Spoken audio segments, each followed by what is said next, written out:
السلام عليكم خوتي خواتاتي، كنتمنى تكونوا بخير وكنتمنى يلقاكم هذا الفيديو في احوال طيبه. كنرحب بجميع الناس الجداد اللي انضافوا للقناه. كنشكر متتبعات ومتتبعي قناه وفاء اوضاح اللي هي قناتكم على التشجيعات ديالكم وعلى التعليقات ديالكم.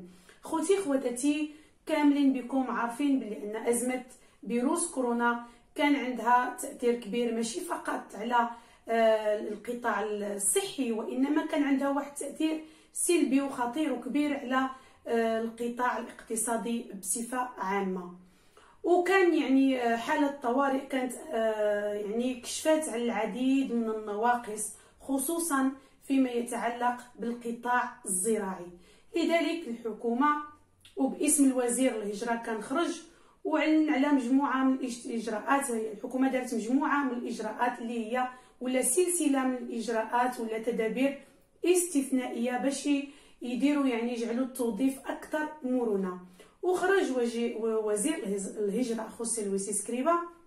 انا كنت درت فيديو على هذه المساله هذه، وهضر على المرسوم الملكي بقانون 13/2020 بتاريخ 7 ابريل اللي عطاو الشباب اللي كانوا اكستوتيلادوس ديال استادو اللي كانوا عايشين في السنتروس وكانوا عندهم يعني ترخيصه ديال الاقامه وبدون يعني عمل. كتعرفوا ان هذه خصني ضروري نقولها، ماشي كاع الناس ماشي كاع الوليدات اللي كيدخلوا للسنترو كيخرجوا بالوريقات. كاين للاسف انهم ما كيخرجوش بالوراق، وكاين بطبيعه الحال العديد اللي كيخرجوا بالوراق. وخصهم هما يقلبوا على المستقبل ديالهم، يديروا المستقبل ديالهم لان كيكونوا كملوا 18 عام. ولكن كاين واحد الفئه اللي كيمشيو بما يسمى بيسوس. كاين انتظاريس اللي كتكلف بهم، كيتعطى لهم فرصه انهم يخدموا، كيديروا لهم كونتراتو دي تراباخو، كيبدلوا لهم لا تارخيتا سين تراباخو يعني دي ريسيدنسيا سين تراباخو تارخيتا دي ريسيدنسيا كون تراباخو.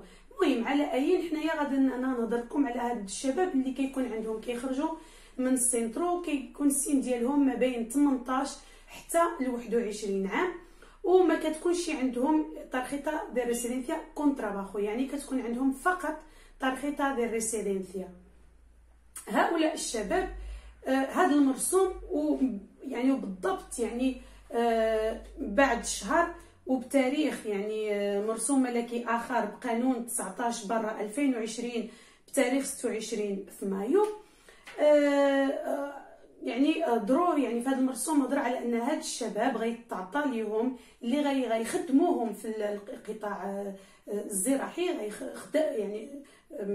يعني من حاله انذار من ديك المده وحتى 30 في شهر 9 لان كان ساري المفعول داك العقود اللي كانوا دايرين لهم باش يخدموهم في القطاع الزراعي.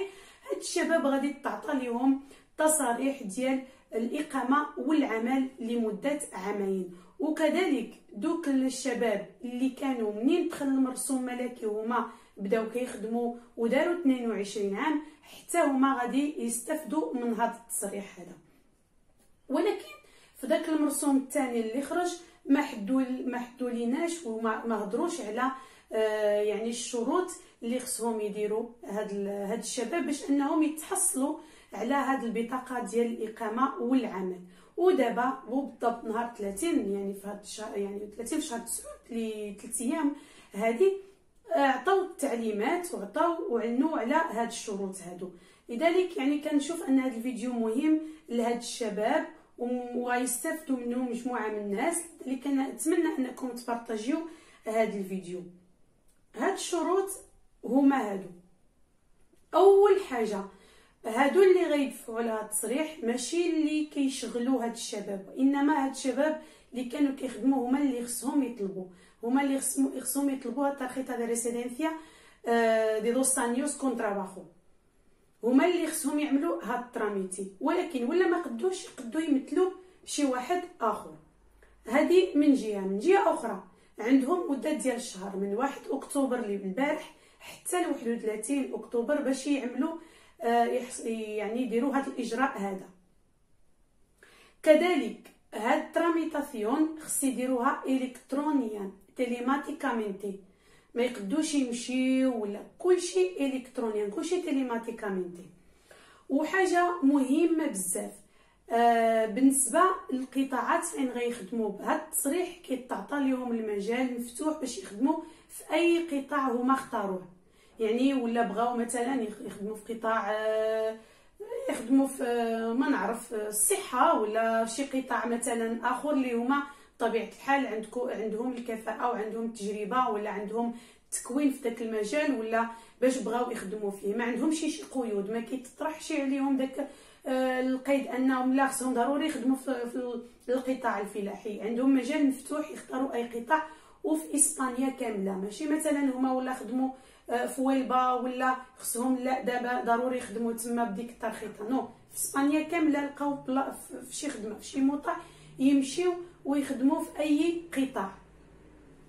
واحد الحاجه اللي هي مهمه هما هاد التصريح ديال عامين، من بعد التجديد ديالو غادي يعطيو التصريح عاود ديال عامين، ولكن بالنسبه للشباب اللي غيمشيو يعملوا التجديد ولقاو انهم عندهم هنايا مده ديال 5 سنين غادي يطلبوا يعني لارغا دوراسيون، هذيك الاقامه الدائمه، نو لارغا دوراسيون هذه ديال 5 سنين.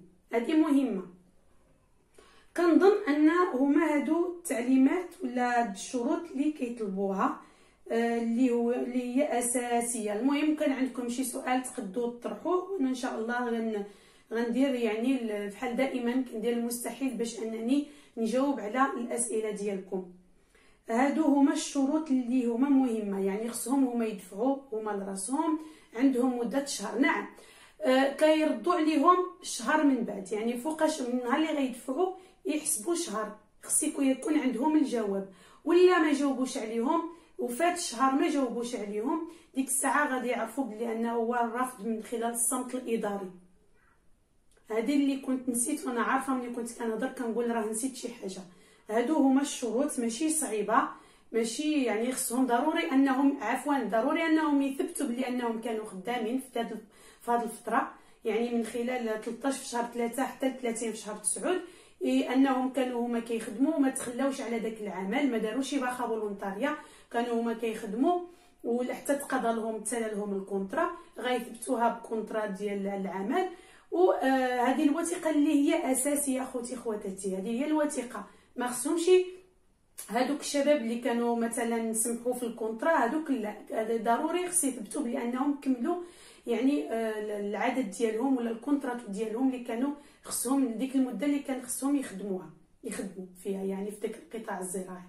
هذه مهمه. ومن بعد هذا الشيء اللي قلت لكم، المهم كنتمنى انني ما نسيتش شي حاجه. لذلك عندكم شي سؤال ماشي مشكل تقدروا تطرحوا عليا هنايا في كومونتير لليوتيوب، ميسنجر ولا انستغرام. ما عنديش الوقت باش انني نجاوب على الاسئله ديالكم، لذلك كنفضل ان الاسئله تطرح عليا هنايا على اليوتيوب. شكرا لكم، وكنتمنى نتلاقاو في فيديو قادم بحول الله. مع السلامه.